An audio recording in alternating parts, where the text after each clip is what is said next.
Fala galerinha, beleza? Tudo certo? Eu sou a Mai, esse é o canal Tô de Folga e a gente segue de casa sem sair pra viajar, mas enquanto isso a gente tem falado bastante sobre a parte teórica aí do campismo para quando a gente for acampar a gente poder colocar tudo em prática. Ficamos 2 semanas sem colocar conteúdo aqui no canal porque a gente precisava de um tempo aí pra dar uma organizada nas ideias, mas estamos de volta e bora falar do assunto, né, que nos traz aqui, o assunto que a gente tanto ama, que é o campismo. Toda vez que a gente fala em acampamento, soa de uma forma diferente para quem nos ouve, né? Tem aquelas pessoas que já acham que a gente vai pro meio do mato, vai pegar chuva, e já tem aquela galera que acha que a gente tá acampando aqui, ó, num motorhome gigante com toda a comodidade do mundo. Mas se eu perguntar para você que nunca foi acampar, qual a modalidade que você mais quer conhecer? Você sabe me dizer? E se eu perguntar pra você que já acampa, você sabe me dizer qual é a modalidade que você mais pratica? Talvez você saiba e talvez não. Acontece que esses rótulos nem sempre são bem definidos pra gente. E você também pode achar desnecessário você se rotular como campista A, B, C, D ou E. E de fato você não tem que se rotular a nada. Mas os rótulos eles são mais importantes pra gente saber para onde vamos do que o que somos. Ficou confuso? Eu posso te explicar. Mas antes eu vou convidar você para se inscrever nesse canal. O Jaque e eu falamos sobre campismo de barraca e esse canal todinho é dedicado para a troca de experiências e as vivências aí que a gente tem com a nossa comunidade. E a maioria de vocês que nos assiste não é inscrito nesse canal, então por favor, agora é a hora, clica aqui no botãozinho no inscrever-se e vem fazer parte da nossa comunidade também.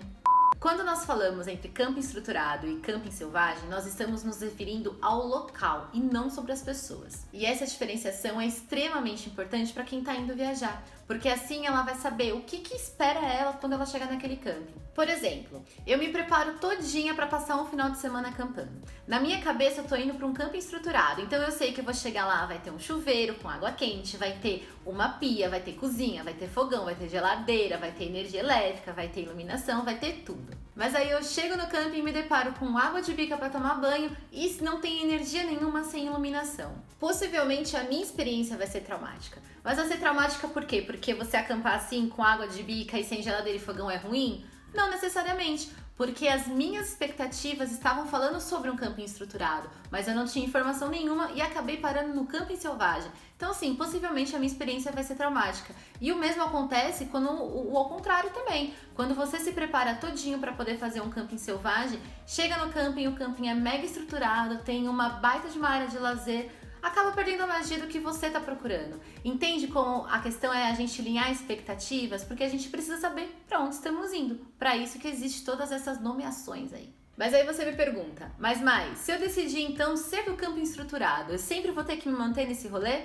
Claro que não, você vai pro tipo de camping que você quiser. É uma questão de, como eu já disse, alinhar expectativas e não de julgamentos. Nesse caso, você só vai precisar saber o que levar para esses diferentes tipos de camping, mas dá pra você ficar passeando entre eles tranquilamente, dá pra você se divertir em qualquer um deles. Inclusive, aqui no Tô de Folga a gente respeita todos os tipos e modalidades existentes aí no campismo. E não existe o melhor entre eles, o que existe é o melhor pra você. É sempre bom lembrar, né, que a gente precisa respeitar a opinião das outras pessoas. É importante vocês saberem disso tudo antes da gente começar a diferenciar todas as modalidades. Tá vendo como a teoria é tão importante quanto a prática? Mas antes de seguirmos então para entender todas essas modalidades juntos, eu vou pedir para que você deixe o like aqui no vídeo. Pra gente é muito importante, pra você não custa nada, né? Então já deixa esse joinha aí para poder incentivar também a nossa criação de conteúdo. Agora vamos às divisões. Então, por equipamentos a gente pode dividir entre motorhome, camper, trailer, mini trailer, carreta barraca, barraca de teto, barraca convencional, bivac e glamping. Quanto nome e as pessoas ainda acham que a gente não é feliz? Socorro! Mas agora vamos entender quem é quem. Vou dar umas coladinhas aqui às vezes, tá, gente? Porque é muito nomezinho, muita coisinha, então aqui, ó, tô com uma colinha. Então, o motorhome, como o nome já diz, é um veículo casa. Você tem uma casa em um carro. E nesse caso, eles não são acoplados, eles são uma única estrutura. Tem lugares aí que eu achei durante a minha pesquisa que dizem que o motorhome necessariamente precisa ter banheiro. Mas eu não sei se realmente isso é uma regra, mas eu trouxe aqui para vocês também essa informação. Se você souber e puder nos esclarecer, por favor, deixa aqui nos comentários pra gente já poder compartilhar isso com a galera pra saber se o motorhome necessariamente precisa ou não ter banheiro. Nesses casos do motorhome, também são consideradas combi-homes e as variações aí que tem de veículo home. Que na logística é exatamente isso, é uma casa e o carro na mesma estrutura, coisa que na combi-home acontece, porque você usa a Kombi para ser sua casa, tudo junto numa única estrutura, ou seja, o carro é a casa. Diferente do camper. No camper, a estrutura da casa é acoplada a um carro convencional, ou seja, a casa vai em cima do carro. O trailer tem basicamente a mesma estrutura do motorhome e do camper, só que nesse caso o trailer é engatado ao carro, ou seja, o carro puxa a casa. O mini trailer funciona exatamente da mesma forma que o trailer, ele é engatado ao carro. Só que nesse caso o mini trailer é menor e ele geralmente tem um quarto na parte interna e uma mini cozinha na parte externa. Todos esses que eu falei até agora, você chega no local que você quer acampar e basicamente você tem a sua estrutura pronta. Eu tô falando de estruturas rígidas. O camper, na verdade, às vezes você precisa levantar o teto, mas basicamente é a mesma coisa, a sua estrutura tá pronta e elas geralmente são rígidas. Diferente da carreta barraca, que ela sai das estruturas rígidas para entrar agora nas estruturas de tecido e de lona. No caso da carreta barraca, a carretinha é engatada ao carro e a barraca ainda é fixa na carretinha. Só que quando você for se locomover, a barraca precisa ser dobrada para dentro da carretinha, fica ali guardada, você consegue ir para lá para cá. Quando você chegar no camping, você tem que abrir a barraca e poder montar ela tudo em cima da carretinha, porque é uma coisa só, entendeu? E a carretinha é engatada no carro. Se ficou confuso, dá uma olhadinha na foto que eu tô deixando na tela para vocês entenderem melhor. Inclusive, um dos modelos mais famosos aí dentro da carreta barraca é a Camping Star, que direto aí a gente consegue ver pelos campings.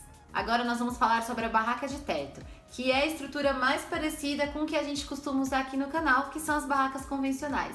A diferença é que essa barraca é feita para ser montada em cima de um rack, em cima de um carro. Então a estrutura dela fica fixa em cima do carro. Quando você chega no camping, você tem que abrir. Basicamente aí como funciona a carreta barraca. Você vai abrindo, monta ela, na hora de você precisar se locomover aí para algum lugar, você fecha ela e segue viagem. Mas ela sempre vai continuar ali em cima do rack. E agora a gente chega em duas extremidades, o bivac e o glamping. No estilo bivac, você acampa sem barraca, porque minha gente, dá para acampar sem barraca também. Você pode acampar na rede, no saco de dormir ou em lugar nenhum, assim, bem ao relento mesmo. E também pode ser sem abrigo, ou com abrigo natural, ou com abrigo de lona. Já no glamping, aí já é outra parada. A estrutura, ela geralmente é bem mais completa e bem elaborada. Que uma barraca, ela já fica montada em determinado local, e dentro dessa barraca é basicamente uma casinha toda montadinha. É uma versão muito usada para acampar na neve também, porque a lona ela é bem mais grossa, sabe? E agora também tem muito lugar montando um glamping, só que um negócio mais tropical, sabe?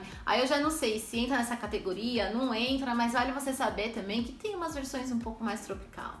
E finalmente chegamos às nossas queridinhas, as barracas tradicionais, que é o que eu e o Jaca praticamos aqui no canal e também deve ser uma das mais conhecidas por aí, né? Aí não importa se é barraca se é barraca de vareta, de ferro, não importa. O esquema é basicamente o mesmo, existe uma estrutura que você monta ali em cima de um solo e depois você coloca o seu tecido e sua lona aí que já faz parte do conjunto da barraca. Olha aí, hein? Já aprendemos agora as diferenças entre os equipamentos que tem dentro do mundo do campismo. Olha quantas oportunidades que você tem para ser feliz, hein? Agora nós vamos falar sobre a diferença entre os locais. Mas eu vou pedir para você compartilhar esse vídeo aqui com aquele seu amigo que acha que a gente ainda é muito maluco porque a gente acampa, ou também manda no grupo da família, manda lá, fala para eles virem conhecer a gente, conhecer a nossa comunidade que já ajuda demais no nosso projeto. Agora nós vamos falar sobre os locais onde esses equipamentos podem ser montados. E nós podemos dividir esses locais em 3 grandes categorias. O acampamento livre, que é o famoso wild camping, o acampamento selvagem e o camping estruturado/organizado. O acampamento livre, o wild camping, geralmente aí são lugares que têm um contato direto com a natureza e geralmente são feitos ali na beira de rio, de lagoa, essas coisas. E não necessariamente possuem uma estrutura para os campistas, mas às vezes rola de ter um básico, sabe? Como um banheiro e um ponto de água. Esse tipo de campismo já foi bem famoso aqui no Brasil e ainda continua forte em algumas regiões. Geralmente esses acampamentos livres aí, o wide camping, é feito pela galera que tá de passagem. Então fica ali 1 ou 2 dias, depois segue viagem.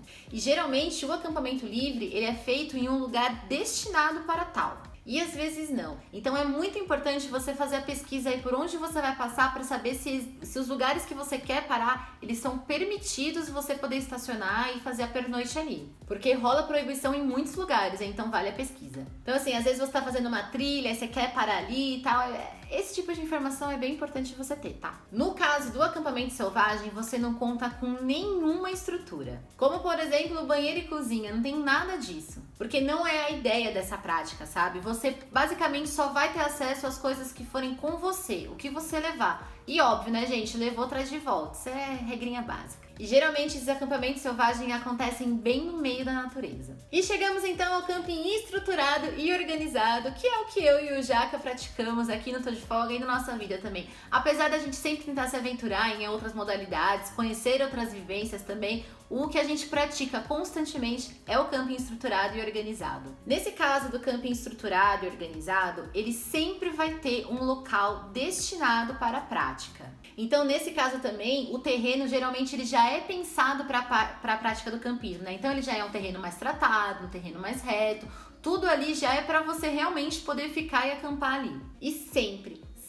vai ter banheiro. Se não tem banheiro, ele não entra como um camping estruturado, aí ele entra no acampamento selvagem. E é bem convencional ter cozinha também. E quando não tem cozinha, tem no mínimo uma pia ali de apoio. E aí também você vai contar com energia elétrica, com iluminação, com área de lazer, então às vezes tem piscina, às vezes tem parquinho, enfim, basicamente você vai encontrar a estrutura de uma casa, só que tudo no coletivo. E aí você vai, monta sua barraquinha ali, chega com seu equipamento, tranquilo, não vai ter basicamente dor de cabeça nenhuma. Vale lembrar que aqui eu citei alguma das modalidades mais conhecidas dentro do campismo, mas gente, é uma variação gigantesca. Então se você quiser saber mais sobre isso ou saber mais também especificamente sobre alguma das coisas que eu disse aqui, vale a pena dar uma googada e fazer uma pesquisa. Esse vídeo é mais pra gente ter uma noção no geral, sabe? Então se você quiser se aprofundar no assunto, dá uma googada que você vai encontrar muito material. E também vale ressaltar que a gente acha que todas essas categorias, todas essas modalidades, todos esses equipamentos aqui, formas diferentes de você ser feliz e a gente apoia você fazer qualquer um deles. Você só precisa encontrar de fato o que mais combina com você. E também às vezes se permitir aí, né, viver outras vivências, ter outras experiências, outras modalidades, outros equipamentos. Aí dá pra você ser feliz aí em qualquer lugar. Você pode fazer qualquer tipo de acampamento com qualquer tipo de equipamento. Vai misturando essas categorias todas aí, tendo diversas experiências. Dá pra usar um motorhome no camping livre, uma barraca no estruturado, dá pra usar uma barraca no livre, um motorhome no estruturado, dá pra fazer a combinação que você quiser. A combinação não importa, o que importa é você se sentir bem. Então é isso, gente. Se cuidem, cuidem dos seus e até o próximo vídeo. Tchau!